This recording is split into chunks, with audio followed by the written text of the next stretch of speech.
So guys welcome back to our channel. അപ്പോൾ ഞാനിവിടെ Roshan finally നമുക്ക് ഇങ്ങനെ മുഫാസ ദ ലയൺ കിങ്ങിന്റെ ടീസർ നമുക്ക് ഡിസ്നിയുടെ ഭാഗത്തുനിന്നായിട്ട് ലഭിച്ചിട്ടുണ്ടായിരുന്നു. ലയൺ കിങ് എന്ന് പറഞ്ഞ പടം എന്നെ സംബന്ധിച്ചിടത്തോളം വളരെയധികം സ്പെഷ്യൽ ആയിട്ടുള്ള ഒരു നൊസ്റ്റാൾജിക് എലമെന്റ് ഉള്ള ഒരു പടം തന്നെയാണ്. എൻ്റെ കുട്ടിക്കാലത്ത് ഏറ്റവും കൂടുതൽ കണ്ടിട്ടുള്ള റിപ്പീറ്റ് അടിച്ച് കണ്ടിട്ടുള്ള ഒരു പടമാണ് ലയൺ കിങ് എന്ന് പറയുന്നത്. അത്രയധികം ഇഷ്ടമാണ്. സോ അതിന്റെ ലൈവ് ആക്ഷൻ വന്നപ്പോൾ തന്നെ ഞാൻ അത്രയധികം എക്സൈറ്റഡ് ആയിരുന്നു. അന്ധകാലത്ത് പോലും കുട്ടികളെ ഫോക്കസ് ചെയ്ത് ഇറക്കുന്ന ആനിമേഷൻ പടങ്ങൾ എന്ന് പറയുമ്പോൾ ചുമ്മാ തട്ടിക്കൂട്ട് രീതിയിൽ ഇറക്കാതെ വല്ലാത്തൊരു സോൾ ഉള്ള ഒരു പടം തന്നെയായിരുന്നു ലയൺ കിങ് എന്ന് പറഞ്ഞിട്ടുള്ള ഒരു പടം. അതിന്റെ ക്യാരക്ടേഴ്സ് ആയാലും അതിൽ ക്യാരക്ടേഴ്സ് തമ്മിലുള്ള ബോണ്ടിങ് ആയാലും അത്രയധികം സ്പെഷ്യൽ ആയിരുന്നു.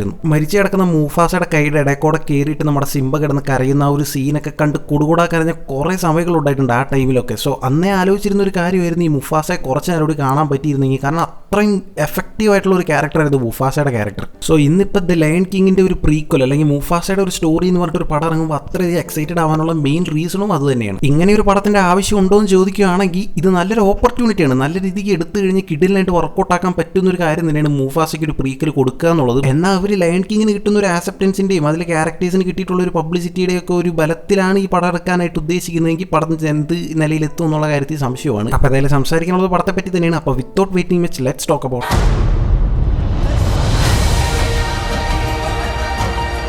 ടീസറിന്റെ തുടക്കം തന്നെ നമ്മുടെ ഹാൻസ് സിമ്മറിന്റെ ഐക്കോണിക് ലയൺ കിങ് BGM ആയിട്ടാണ് തുടങ്ങുന്നത്. അത് കേൾക്കുമ്പോൾ തന്നെ ഒരു രോമാഞ്ചമാണ്. ഒപ്പം തന്നെ നമ്മുടെ റഫീഖിയുടെ ഒരു വോയിസ് ഓവറുമാണ് കേൾപ്പിക്കുന്നത്. റഫീഖിനെ എല്ലാവർക്കും അറിയിരിക്കും ആ കുരങ്ങനെ, അതായത് നമ്മുടെ സിംബേനെ തുടക്കത്തിൽ തന്നെ ഇങ്ങനെ ഉയർത്തി കാണിക്കുന്ന പ്രൈഡ് റോക്കി വെച്ച് ഉയർത്തി കാണിക്കുന്ന ആ കുരങ്ങല്ലേ പുള്ളി തന്നെ. സോ ആ BGM എന്ന് പറയുന്നത് സർക്കിൾ ഓഫ് ലൈഫ് എന്ന് പറഞ്ഞിട്ട് നമ്മുടെ ലയൺ കിങ്ങിന്റെ തുടക്കത്തിൽ തന്നെ വരുന്ന BGM ആണ്. അത് ഈ ടീസറിന്റെ തുടക്കത്തിൽ തന്നെ വെക്കുന്നത് കൊണ്ട് നമുക്ക് ഉദ്ദേശിക്കാനായിട്ട് പറ്റുന്നത് സിംബയുടെ എങ്ങനെയാണോ ആ ഒരു ലൈഫ് സർക്കിൾ പടത്തിൽ മൊത്തം കാണിച്ച് അതുപോലെ തന്നെ മുഫാസയുടെയും ഒരു ലൈഫ് സർക്കിൾ ഈ പടത്തിൽ മൊത്തം കവറപ്പ് ചെയ്യും എന്നുള്ളൊരു ഐഡിയ ആണ് കാണിക്കുന്നതെന്ന് തോന്നുന്നു. എങ്ങനെയാണോ സിംബ യാതൊരു ചുമ്മാ കളിച്ചിരിച്ചടക്കുന്ന ഒരു സാധാരണ സിംഗക്കുട്ടി എന്ന രീതിയിൽ നിന്നും ഒരു വലിയൊരു കിങ് എന്ന പദവിയിലേക്ക് ഉയർന്നത് ആ ഒരു മോഡിൽ തന്നെ മുഫാസയുടെയും ഒരു ലൈഫ് സർക്കിൾ ആയിരിക്കും കാണിക്കാനായിട്ട് പോകുന്നത്. ആൻഡ് ഈ ഒരു സീനിൽ നോക്കി കഴിഞ്ഞാൽ നമ്മുടെ ടിമോണും പൂമ്പയും കാണാനായിട്ട് സാധിക്കും. അവർ ഏതോ ഒരു സിംഹത്തിനെതിരെ ഫൈറ്റ് ചെയ്യുന്നതാണ് കാണിക്കുന്നത്. ലുക്ക് വൈസ് അത് സ്കാർ ആണെന്ന് തോന്നുന്നുണ്ടെങ്കിലും അത് കറക്റ്റായിട്ട് ഉറപ്പിക്കാനായിട്ട് പറ്റത്തില്ല. സാധാരണ ഒരു കോമിക് റിലീഫ് എന്ന രീതിയിലാണ് നമുക്ക് ലയൺ കിങ്ങിൽ ടിമോണിനെയും പൂമ്പേനെയും കാണാനായിട്ട് സാധിച്ചിരുന്നത്. ആൻഡ് ഈ ഒരു ഫൈറ്റിലോട്ട് നോക്കി കഴിഞ്ഞാൽ രണ്ടുപേരും കുറച്ചധികം സീരിയസ് ആയിട്ടാണ് ഈ ഫൈറ്റിൽ പങ്കെടുക്കുന്നതെന്ന് കാണാനായിട്ട് സാധിക്കും. ലയൺ കിങ്ങിന്റെ ക്ലൈമാക്സിലും ഈ ഒരു ആംബിയൻസിൽ ഒരു ഫൈറ്റ് സീൻ നമുക്ക് കാണാനായിട്ട് സാധിക്കും. സോ അതിന്റെ ഒരു ടീസ് പോലെ വരുന്ന ഒരു ഫൈറ്റ് ആയിരിക്കും ഇത്. സോ അങ്ങനെ നോക്കുവാണെങ്കിൽ ഇത് സ്കാർ ആവാൻ തന്നെയാണ് സാധ്യത. എന്തായാലും കണ്ടതിന് അറിയാം. സോ റഫീഖിയുടെ ആ ഒരു വോയിസ് ഓവറിൽ നിന്ന് തന്നെ നമുക്ക് പടത്തിന്റെ മൊത്തം ഒരു മോഡ് എങ്ങനെയാണെന്ന് മനസ്സിലാക്കാനായിട്ട് സാധിക്കും.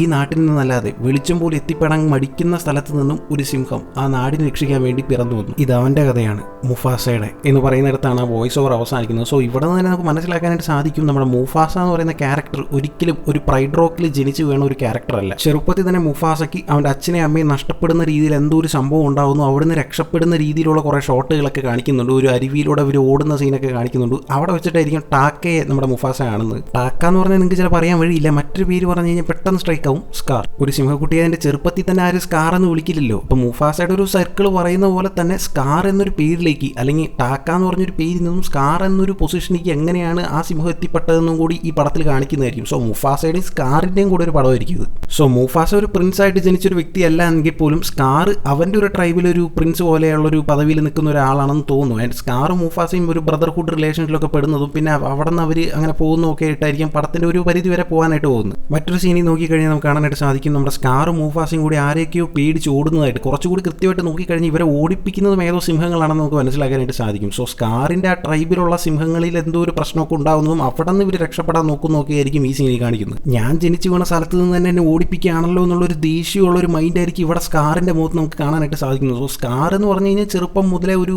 രാജപദവിയൊക്കെ ആഗ്രഹിക്കുന്ന മൂഡിലുള്ള ഒരു ക്യാരക്ടർ ആയിരിക്കും. ആൻഡ് അവിടെ നിന്ന് ഒരു ടീമപ്പായിട്ട് ഇവർ പ്രൈഡ് റോക്കിലോട്ട് എത്തിപ്പെടുന്ന ഒരു ജേണി ആയിരിക്കും പടത്തിൽ മൊത്തം കാണിക്കാനായിട്ട് പോകുന്നത്. അതിന്റെ ഇടയ്ക്ക് ഉണ്ടാകുന്ന അഡ്വഞ്ചേഴ്സും പരിപാടികളൊക്കെ ആയിരിക്കും പടത്തിൽ കാണിക്കാൻ പോകുന്നത്. ഒരു ഐസ് നിറഞ്ഞ പ്രദേശത്ത് ഇവർ 4 പേര് ഒരുമിച്ച് നിൽക്കുന്നതായിട്ട് കാണിക്കുന്നുണ്ട്. ഈ ഒരു ടീമപ്പ് എന്ന് പറയുമ്പോൾ ടാക്ക, മുഫാസ എന്നിവരുടെ ഇടയ്ക്ക് പിന്നെ സാസു വരും, പിന്നെ റഫീഖി, പിന്നെ സറാബി, ഇങ്ങനെ ഇവരെല്ലാവരും ചേർന്നിട്ട് അങ്ങനെ പ്രൈഡ് റോക്കിലോട്ട് പോകുന്നതായിരിക്കും പടത്തിൽ മൊത്തം കാണിക്കാനായിട്ട് പോകുന്നത്. ആൻഡ് അതിന്റെ ഇടയ്ക്കുള്ള അഡ്വഞ്ചേഴ്സ് എന്ന് പറയുമ്പോൾ ഒരുപാട് ലയൺ കിങ്ങിലെ ഒരുപാട് സീനുകൾ അതേ ഒരു റെസംബ്ലൻസോട് കൂടി എന്നാൽ മറ്റൊരു രീതിയിൽ ഈ പടത്തിൽ നമുക്ക് അങ്ങിങ്ങായിട്ട് കാണാനായിട്ട് സാധിക്കും. ടാട്ടാനക്കൂട്ട ഇളകി ഓടുന്ന ഒരു സ്ഥലത്ത് നിന്ന് നമ്മുടെ സ്കാറും മുഫാസയും കൂടി ഓടി രക്ഷപ്പെടുന്ന ഒരു സീൻ നമുക്ക് കാണാനായിട്ട് സാധിക്കും. ഏതാണ്ട് ഇതേ ഒരു സെയിം അവസ്ഥയിലാണ് സിംബയെ ചതിച്ചുകൊണ്ട് നമ്മുടെ സ്കാർ എരുമക്കൂട്ടത്തെ ഇളക്കി വിടുന്നതും ആ ഒരു സീനിന്റെ ഏതാണ്ട് ഒരുപോലെ തന്നെ തോന്നിയത്. സോ മേ ബി ഈ ഒരു സീക്വൻസി വെച്ച് ചിലപ്പോൾ മുഫാസ വീഴാൻ പോകുമ്പോൾ അവിടെ നിന്ന് നമ്മുടെ സ്കാർ വന്ന് രക്ഷിക്കുന്ന പോലെയുള്ള ഒരു സീക്വൻസ് ഒക്കെ വെച്ച് കഴിഞ്ഞാൽ നൈസ് ആയിരിക്കും. കാരണം ലയൺ കിങ്ങിൽ നമുക്ക് എല്ലാവർക്കും പറയാം മുഫാസയെ പുള്ളി ചതിച്ച് നിലത്തോട്ട് തള്ളിയിടുന്ന ഒരു സീൻ കാണാനായിട്ട് സാധിക്കും. സോ അതിന്റെ വേറൊരു വേർഷൻ എന്നുള്ള രീതിയിൽ ഇവിടെ നമ്മുടെ സ്കാർ നല്ലവനായിരിക്കുമ്പോൾ മുഫാസയെ രക്ഷിക്കുന്ന പോലെ ഒരു സീക്വൻസ് ഒക്കെ വെച്ച് കഴിഞ്ഞാൽ കഴിയുമായിരിക്കും. ആൻഡ് അറ്റ്ലാസ്റ്റ് ഒരു പ്രൈഡ് റോക്കിലോട്ട് എത്തുന്നതും എന്നാൽ അവിടെ വെച്ച് അവിടെയുള്ള ഒരു മുഫാസയെ ഒരു കിങ് ആയിട്ട് ഏറ്റെടുക്കുമ്പോൾ അവിടെയാണ് നമ്മുടെ സ്കാർ കിങ് ഒരു വില്ലൻ മൂഡിലോട്ട് പോകുന്നത്. കാരണം ഓൾറെഡി നമ്മുടെ സ്കാറിന് ഒരു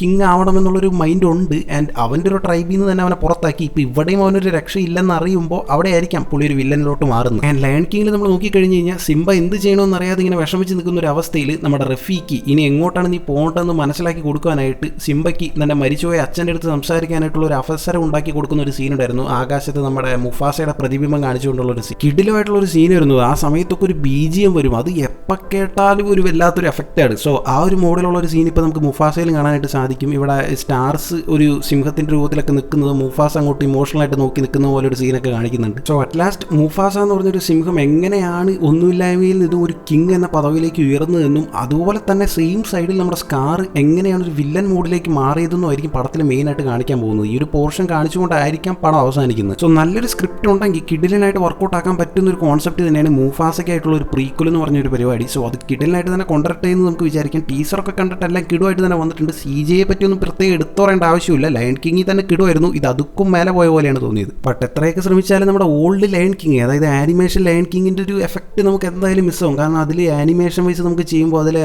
ക്യാരക്ടേഴ്സിൻ്റെ മുഖത്ത് നിന്ന് കിട്ടുന്ന ഒരു ഇമോഷണൽ ഇമ്പാക്റ്റ് ലൈവ് ആക്ഷനിലോട്ട് വരുമ്പോൾ തീർച്ചയായിട്ടും മിസ്സാവും. അതിനൊക്കെ ഒരു കുറ്റം പോലെ പറയാൻ പറ്റത്തില്ല, അതിങ്ങനെ തന്നെ ചെയ്യാൻ പറ്റത്തുള്ളൂ. സോ എത്രയൊക്കെ ടെക്നിക്കലി നമ്മൾ ഗ്രോപ്പ് ആയി എന്ന് പറഞ്ഞാൽ പോലും പണ്ടത്തെ ആ കാർട്ടൂണുകളുടെ ഒരു ആസ്തറ്റിക് വൈബ് ഉണ്ടല്ലോ, അത് വേറെ തന്നെയാണ്, കിടിലമാണത്. അപ്പോൾ ഇതൊക്കെയാണ് മുഫാസ ദ ലയൺ കിങ് കണ്ടപ്പോൾ എനിക്ക് മനസ്സിലാക്കാനായിട്ട് പറ്റിയിട്ടുള്ള കുറച്ച് കാര്യങ്ങൾ. എന്തൊക്കെയാണ് നിങ്ങളുടെ ലയൺ കിങ്ങിൻ്റെ നൊസ്റ്റാൾജിക് ഓർമ്മകൾ എന്ന് പറഞ്ഞിട്ടുള്ള കാര്യങ്ങളും മുഫാസ ദ ലയൺ കിങ് എന്ന ഈ പടത്തിന് വേണ്ടി നിങ്ങൾ എത്രമാത്രം എക്സൈറ്റഡ് ആണെന്നുള്ള കാര്യങ്ങളൊക്കെ ഒന്ന് കമൻറ്റ് ചെയ്ത് കഴിഞ്ഞാൽ നൈസ് ആയിരിക്കും. അപ്പോൾ മറ്റൊരു വീഡിയോയിലൂടെ നമുക്ക് എന്തായാലും വീണ്ടും കാണാം.